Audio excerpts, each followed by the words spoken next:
오늘 우리 특별 새벽 기도의 5번째 날, 5번째 하나님께서 우리에게 주신 말씀이 마태복음 28장 16절에서 20절 말씀입니다. 마태복음 28장 16절에서 20절.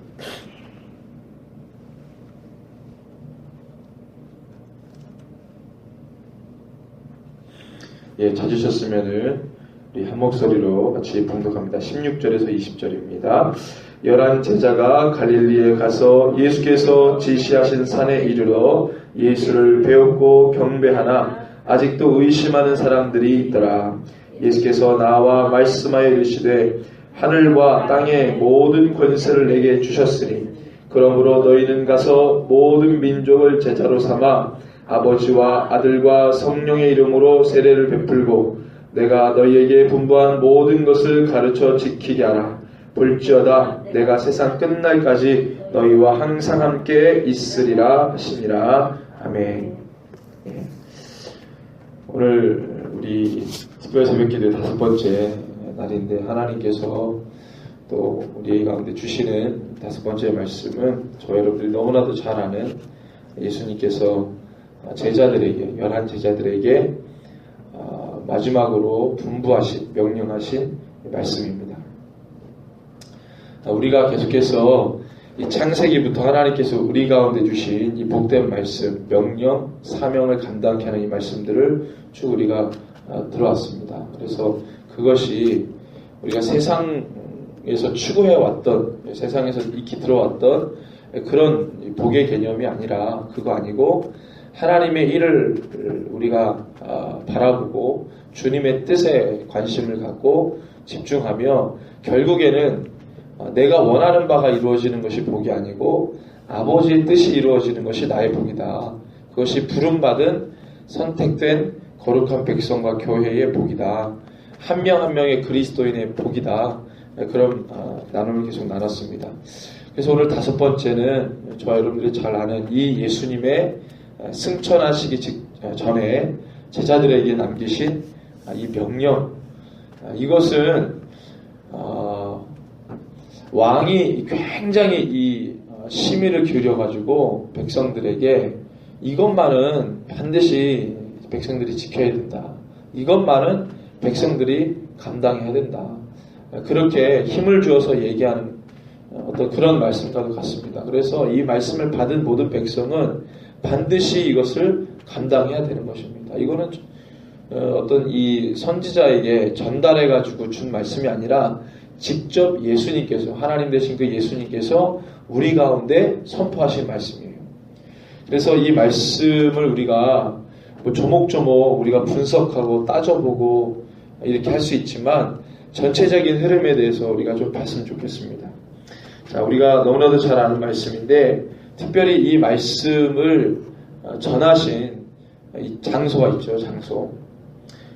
장소가 어디죠? 16절에 보면은 11 제자가 갈릴리에 가서 예수께서 지시하신 산에 이르러 그랬습니다.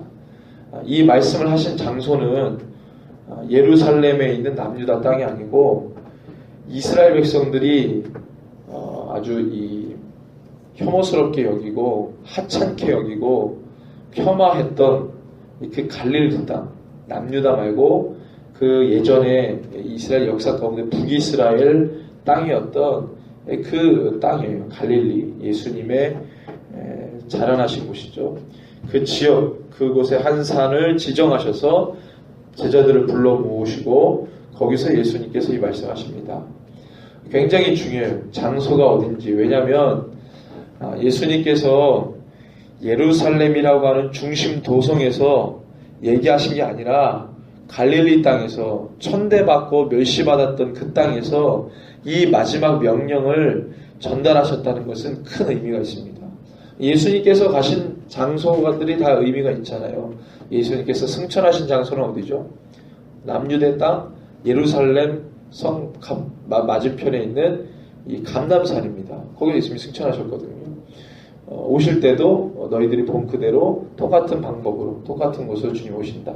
스가랴서에 보면은 한쪽 발이 감람산에 한쪽 발이 이런 식으로 예수님 마지막 때 오신 것을 성경 곳곳에 이야기합니다. 장소가 그게 중요해요. 그래서 예수님께서 왜 멸시받고 천대받은 그 땅에서 그 사람들이 사는 그 땅에서 예수의 말씀을 왜 선포했냐.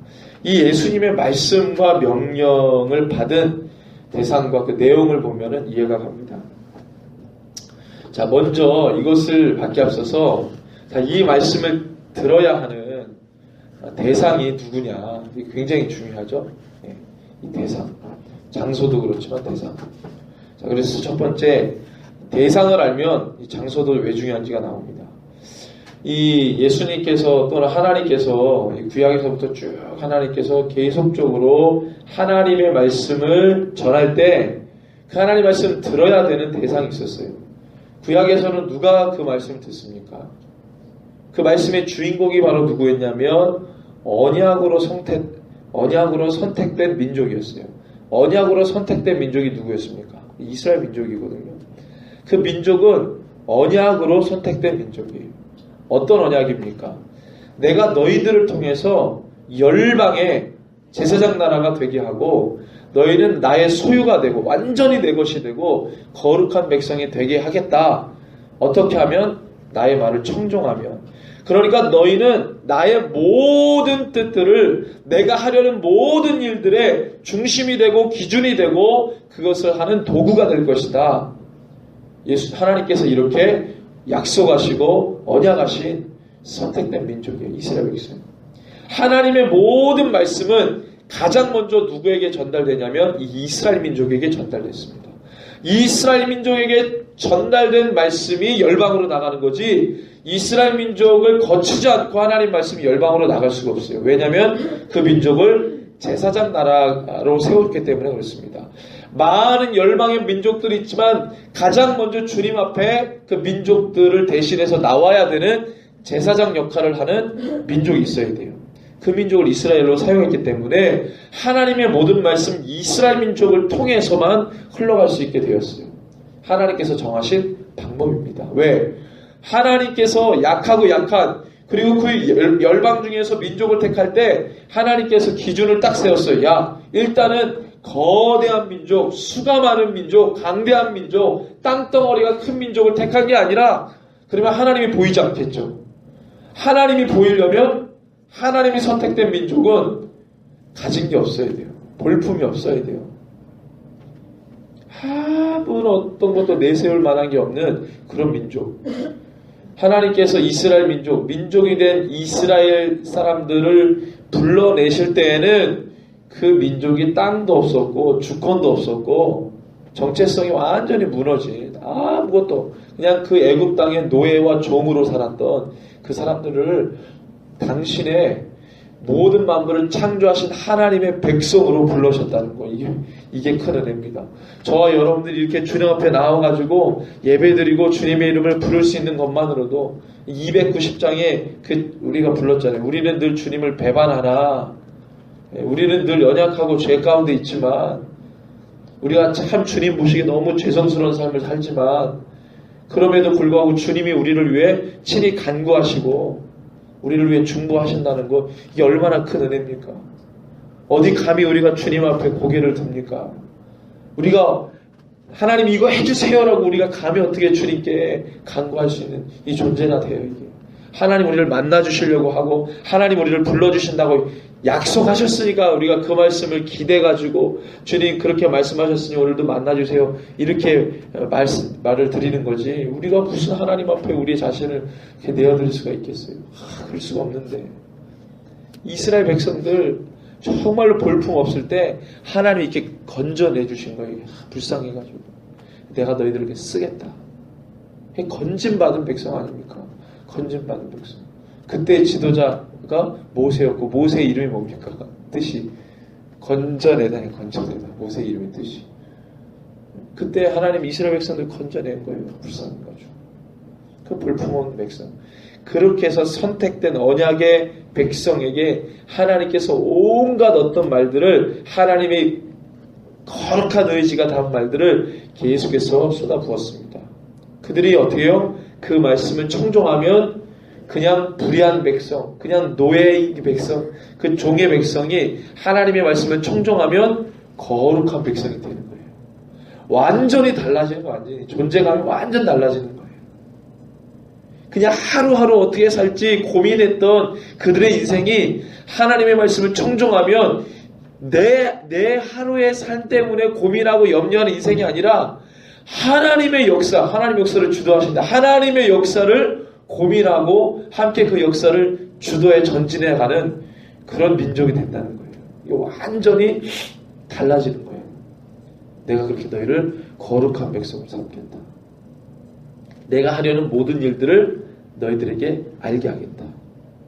너는 내게 부르짖으라.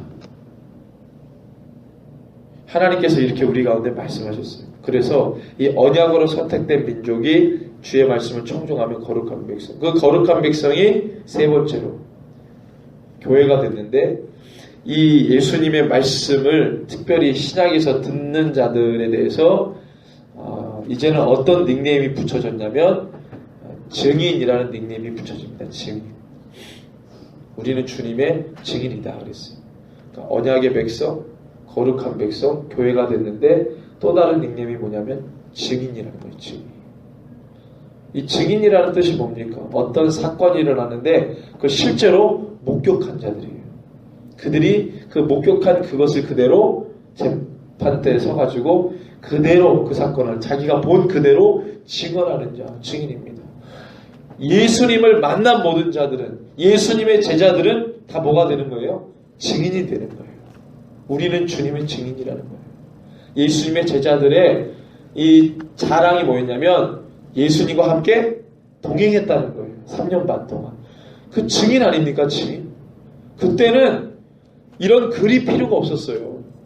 예를 들면 베드로 사도가 증인 아닙니까? 예수님의 제자들 가운데 또 가장 많은 많이 등장하는 사람이었고, 그래서 우리는 수제자라고 생각을 했고, 그렇게 또 교회가 전통적으로 생각해왔고, 베드로가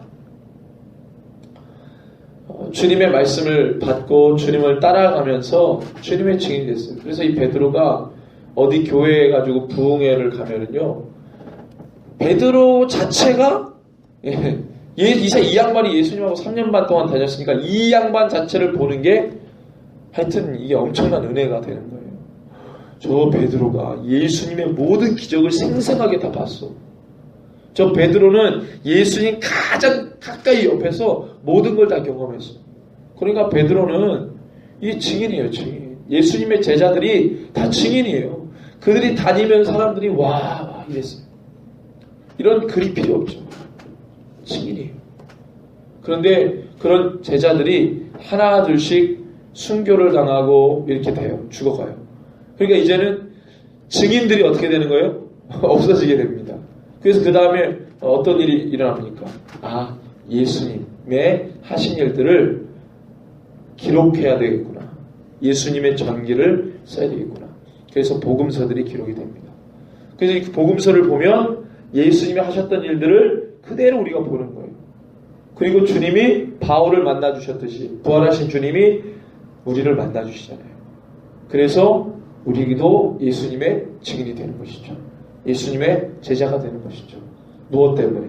말씀을 통해서 우리가 주님을 만나고 주님 행하시는 일을 보게 되는 것이죠.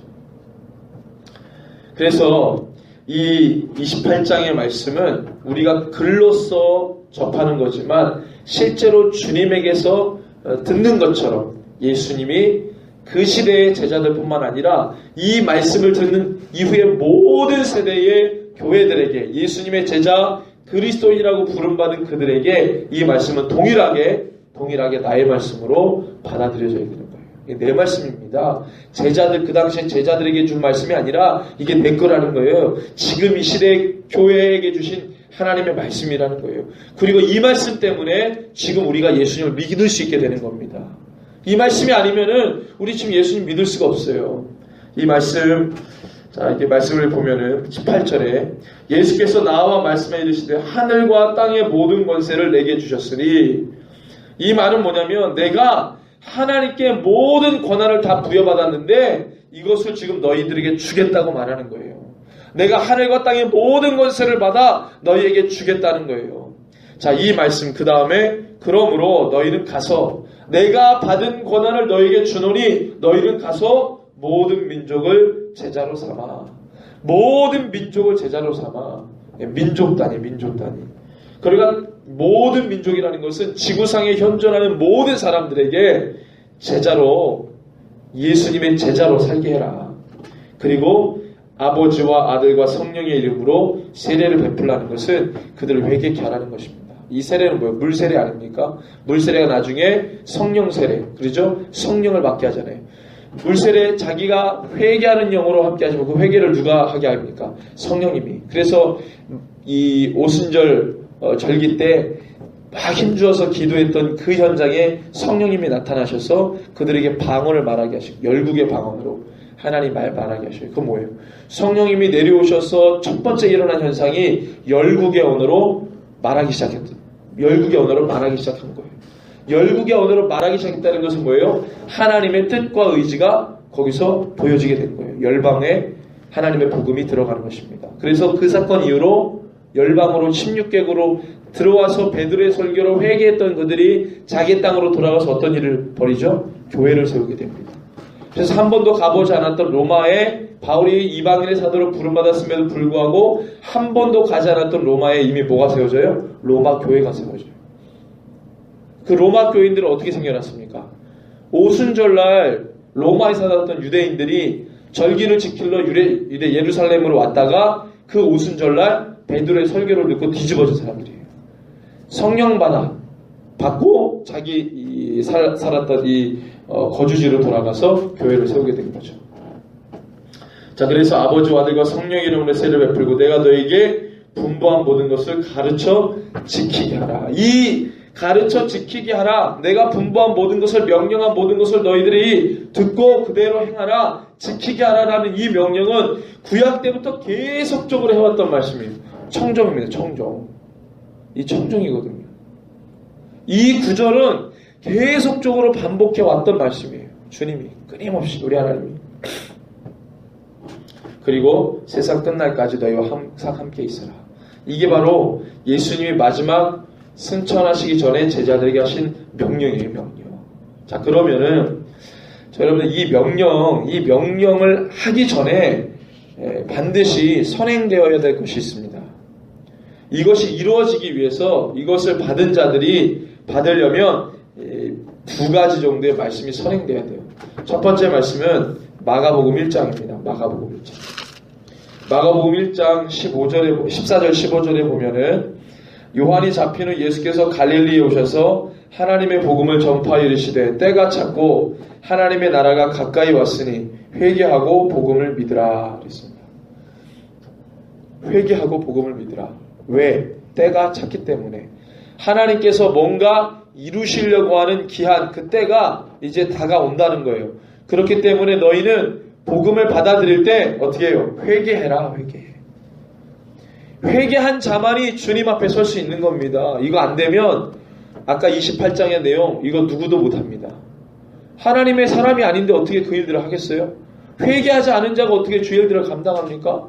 그것이 어떻게 내 것이라고 말할 수 있겠어요? 할 수 없는 거죠. 회개하라. 천국 가까이 왔다. 때가 찼다는 거예요. 때가 찼다. 예수님의 제자만이 이것을 할 수 있습니다. 예수님의 제자만이 때가 차서 하나님의 일들이 째깍째깍 정한 그 기한에 이르러서 주의 일들을 행한다는 것을 제자만이 할 수 있어요. 그래서 마태복음 16장에 보면은 예수님께서 어떤 자가 나의 제자인지를 말씀하세요. 어떤 자가 제자인지. 16장 24절 25절. 마태복음 16장 24절 25절. 같이 읽습니다. 이에 예수께서 제자들에게 이르시되 누구든지 나를 따라오려거든 자기를 부인하고 자기 십자가를 지고 나를 따를 것이니라. 누구든지 제 목숨을 구원하고자 하면 잃을 것이요 누구든지 나를 위하여 제 목숨을 잃으면 찾으리라. 아멘. 예수님께서 누가 나를 따라오려느냐, 누가 나를 진정으로 따르는 자냐, 누가 나의 진정한 제자냐, 나의 제자가 되고 진정으로 나를 따라오려면, 나의 사람이 되려면 어떻게 하라는 거예요? 자기를 부인하고 자기 십자가를 지고 주님을 따라가는 것입니다. 이렇게 말씀드릴 수 있어요. 자기를 부인한다. 자기를 부인한다는 말은 자기가 어떤 사람인지, 나는 나 중심적으로 살아왔다, 이 세상의 모든 중심이 나다, 내 마음대로, 내 의지대로, 내 경험대로 살겠다고 하는 그 모든 것들을 버리는 자입니다. 그를 전면 부인하는 거예요. 그를 전면 부정하는 거예요. 그리고 자기 십자가를 집니다. 이 자기 십자가는 뭐죠? 과거 이 교회에서 목사님들이나 목회자들이 어떻게 설교했냐면, 어디 이 속상하게 하는 자녀가 내 십자가다. 말 안 듣는 내 자녀가 내 십자가다. 믿지 않는 내 남편, 믿지 않는 내 아내가 십자가다. 그렇게 이제 얘기했어요. 짐이라는 거죠, 짐.